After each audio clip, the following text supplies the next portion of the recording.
It's no secret that starting a business is hard. Even if you have an amazing idea, bringing it to life can feel overwhelming. With HubSpot's new entrepreneurship kit, though, you can go from idea to IPO with the help of a company that knows a thing or two about growing better. The all-inclusive kit gives you step-by-step guidance and frameworks to help you crush every stage of starting a business, with tools tailored to help all along the entrepreneurial journey. It's packed with templates for project management, email, and skill development. Wow, that's a lot of templates. There's also a solopreneur guide. It's got freelance pricing worksheets and lots more you can get up and running immediately. And best of all, it's free.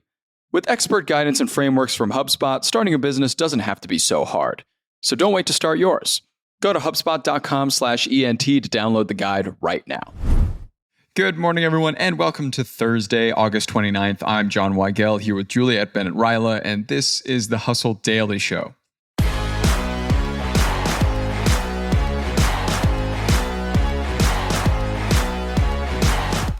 Your new acronym of the week is NEETs, which stands for Not in Employment, Education, or Training. That's NEETs.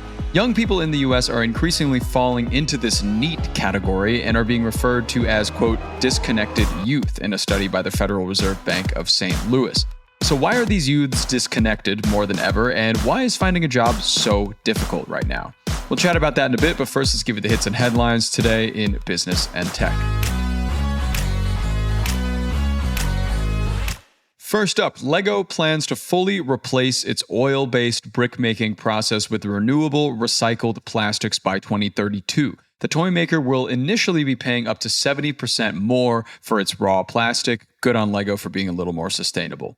From there, if you're moving out September 1st, you are in huge luck, like the biggest luck that I've ever seen for moving ever. If you're in Dallas, Charlotte, or Orlando, Pizza Hut's limited time promotion wants to get you started with its mini cardboard moving box table so you can enjoy your pizza immediately after moving or pre-moving, whenever you decide to eat your moving day pizza. From there, we go to AI. Another AI pin is joining the mix despite Humane's widely publicized struggles. Plod.ai released its $170 note pin, a wearable promising to record and make sense of transcriptions from work meetings and capture details on the go. Next, in more tech news, Apple, in the midst of its CFO stepping down this week, scheduled its Glow Time event for September 9th at 1 p.m. Eastern Time. Apple is expected to reveal iPhone 16, which comes with a replaceable battery and possibly in brown. And finally, the Better Meat Co. will receive a $1.4 million grant from the U.S. Department of Defense, strangely enough, to boost production of Reza, its fungi-based protein without allergens.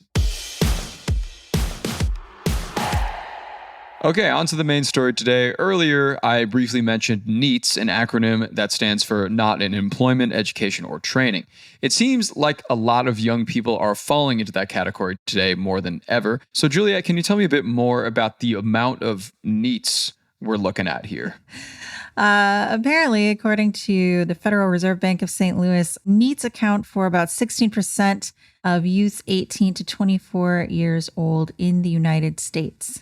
Yeah, that's a big number. Comparatively to recent times, is that a lot more? So this is kind of a weird study. So according to CNBC, yes, but the stat is a little different. They have 11.2% of U.S. youth between 15 and 24, and that's in 2023. Oh, okay. So just a year later, it seems to have increased quite a bit. Yeah, but the ages are also different. That's but right. Basically, the bottom line here is that, yes, we are having a rise of young people who don't work, don't go to school. They're not in any sort of training programs. They're just, I don't know what they're doing. Kind of hanging out, playing Baldur's Gate 3. I don't know. I mean, aren't we all?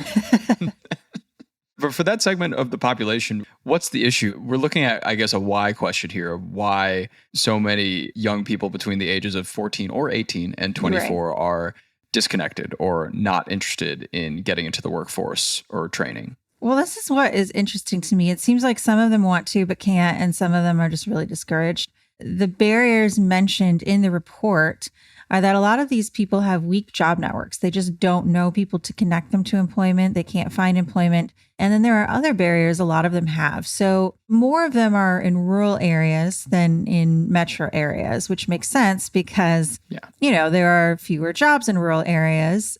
And also, if these people don't have transportation to get them to the metro area, then their options are very limited.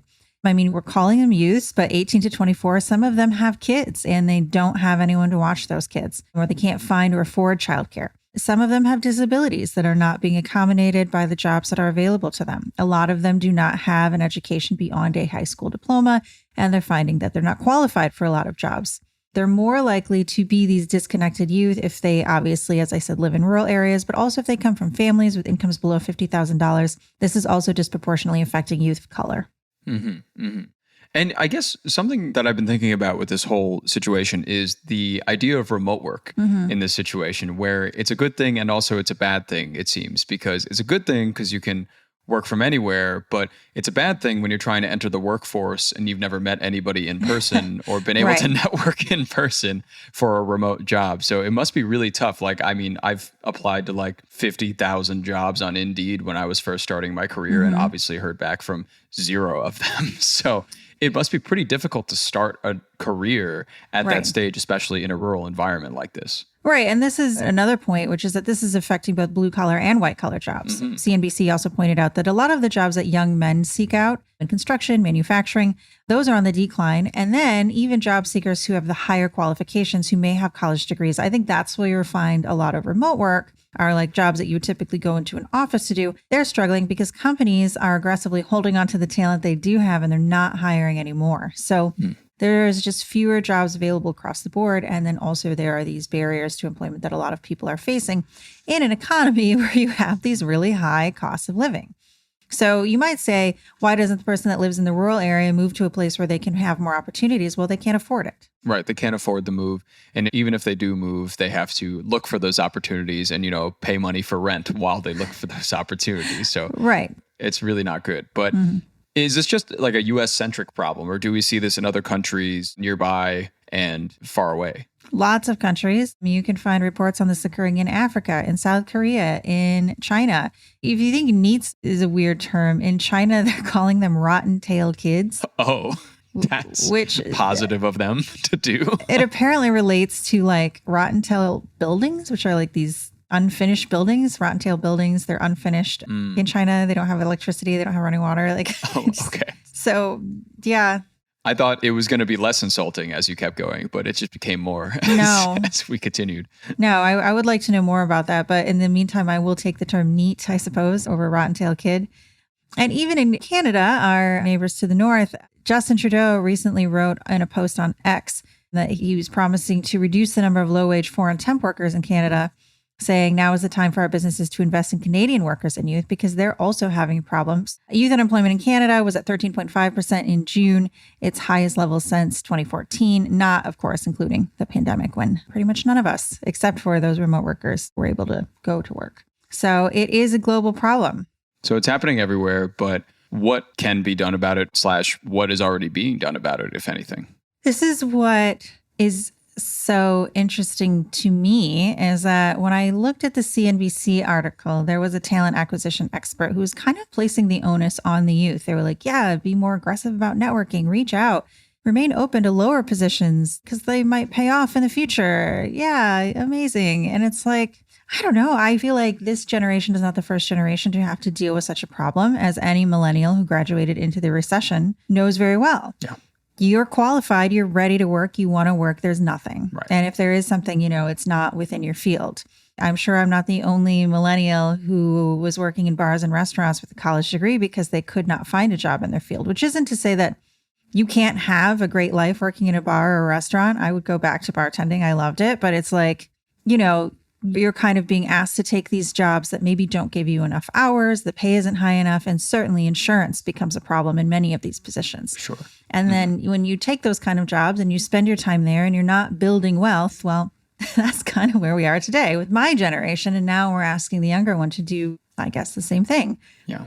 It's also the idea of having paid for an entire college degree, maybe by yourself, maybe with some help, but having college loans and then not being able to find a job in that field to supplement that debt as well. Right. And when we were looking at kids and we're like, oh, 70% of them don't have a college degree, so they're not qualified for some of these jobs. Well, they already watched the generation ahead of them get qualified and not get any and jobs. Constantly be talking about their student loans that they can't pay off. And it seems like every other day, it's like, we're going to forgive the loans. No, we're not. So, we've just created this kind of not fun environment for a lot of people. And when you look at these stories, because I read stories coming out of, like I said, Australia, Africa, South Korea, China, when you look at them, a lot of the issues are things that these, I don't want to call them kids because they're fully adults, but these young people can't do anything about. They are not in charge of the economy, of inflation, of skyrocketing housing costs, or infrastructure that doesn't serve them. There is nothing that an 18-year-old who would be glad to take a job in the city can do if they can't drive or afford a car or afford to insure a car.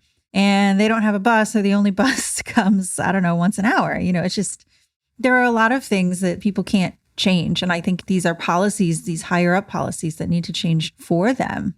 Yeah, higher up policies in government in a societal way. But also, I feel like companies could invest a little bit more in new talent and recruiting and retention. I feel like a lot of companies just kind of accept who's nearby and who's able to give more to them when maybe they should think a little bit about giving to their employees as well. So I don't know, just some food for thought there. Right. And it's interesting because we just talked about how there's a shortage of accountants.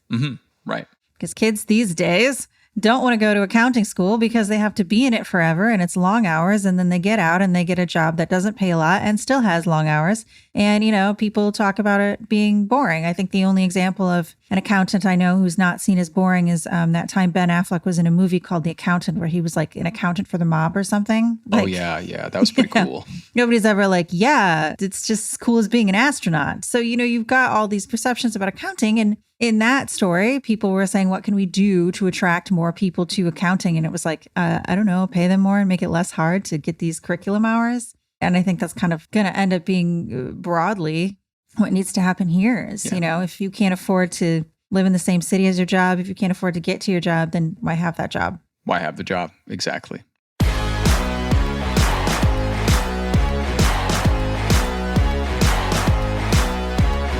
All right, and that's going to do it for us today. Thanks for tuning into the Hustle Daily Show. We're a proud part of the HubSpot Podcast Network. Our editor today is Robert Hartwig, and our executive producer is Darren Clark. We've got a lot more tech and business coverage in our newsletter. If you're not subscribed, go get yourself signed up at thehustle.co/email and throw us a follow on Instagram. We'll see you tomorrow.